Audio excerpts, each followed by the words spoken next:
سلام الله عليكم ورحمته تعالى وبركاته. زخات مطرية قوية وتساقطات ثلجية بالمغرب.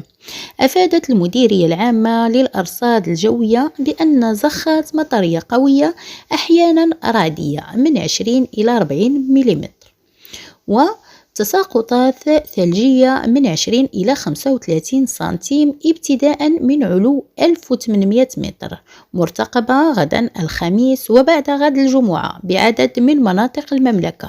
وأوضحت المديرية في نشرة إنذارية خاصة من مستوى يقظة برتقالي أن زخات مطرية قوية أحيانا رعدية تتراوح مقاييسها ما بين 20 و 40 ملم، مرتقبة غدا الخميس من الساعة 10 صباحا إلى الساعة 8 مساء بكل من العرائش وطنجة أصيلة وسلا وتمارة صخيرات والقنيطرة والخميسات الرباط سيدي قاسم سيدي سليمان الدار البيضاء نواصر المحمدية مديونة وبرشيد وبن سليمان.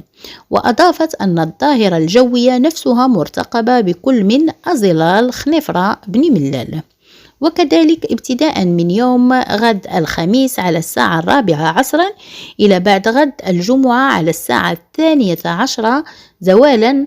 وأشارت المديرية العامة للأرصاد الجوية إلى أن تساقطات ثلجية تتراوح مقاييسها ما بين 20 و 35 سنتيم، مرتقبة أيضا ابتداء من علو 1800 متر، وذلك بكل من أقاليم بولمان وإفران أزلال خنفرة بن ملال وميدلت ابتداء من الساعة 6 من مساء يوم غد الخميس وإلى غاية 11 ليلا من يوم